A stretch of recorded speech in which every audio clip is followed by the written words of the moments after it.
தமிழ்நாட்டில் தாவேக ஆட்சி இப்படியே தொடர்ந்து போயிட்டே இருந்துச்சுன்னு வைங்களேன், அடுத்த ஆட்சி கண்டிப்பாக திமுக ஆட்சி தான் அப்படின்னு இங்கே ஒரு எம்பி அவர்கள் அடித்து சொல்லியிருக்கார். யார் அவர், என்ன டீட்டெயில் அப்படிங்கிறத வாங்க பார்க்கலாம். திமுக எம்பி தங்க தமிழ்ச்செல்வன் அவர்கள் என்னன்னா மேடையில் பேசுகிறாரு. அதாவது தாவேக ஆட்சிக்கு செயல்படுத்துகிறோம் அப்படின்னு சொன்ன வாக்குறுதிகள்லாம் செயல்படுத்தவே இல்லை. உதாரணத்துக்கு சொல்லணும்னா, இந்த தமிழகம் முழுக்க இலவச பேருந்து அப்படின்னு ஒன்று சொன்னாங்க, ஆனால் அது செயல்படுத்த.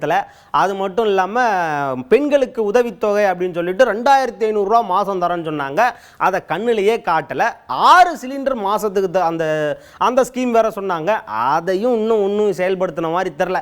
இப்படி எதுவுமே செயல்படுத்தாமல் இருக்காங்க. இப்போ ஒரு பட்ஜெட் வேற வெளிவிட்டாங்க இல்லையா, அந்த பட்ஜெட்டில் இது குறித்த எந்த ஒரு தகவலுமே கிடையாது. இதெல்லாம் பார்க்கும்போது உங்களுக்கு எப்படி தெரியுது, இவங்களாம் இதில் செயல்படுத்துவாங்களான்னு தெரியுது. ஆனால் நம்ம திமுக ஆட்சி அப்படியா இருந்துச்சு? கிடையவே கிடையாது. எல்லாத்தையுமே வெற்றிகரமாக செயல்படுத்தணும். அப்போது மக்களோட மத்தியில் யார் செயல் தலைவர் அப்படின்னு உட்கார்ந்துருக்காங்கன்னு பார்த்தீங்கன்னா, நம்ம தலைவர் தளபதி தான் இருக்கார், ஸ்டாலின் அவர்கள் தான் இருக்கார் இல்லையா.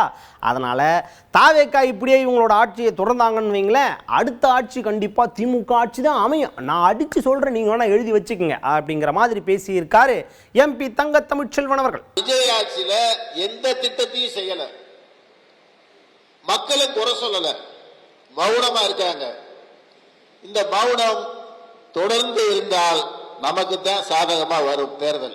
பஸ் இலவசம் சொன்னாங்க தமிழ்நாடு முழுக்க, மகளிருக்கு 2500 ரூபாய் சொன்னாங்க, இன்னும் சேரல. சிலிண்டர் 6 சிலிண்டர் சொன்னாரு.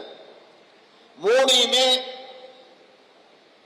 சட்டமன்றத்தில் நிதி அறிக்கையில் எந்த தெளிவான பதிலும் இல்லை. மக்கள் பார்த்துக்கிட்டு இருக்காங்க.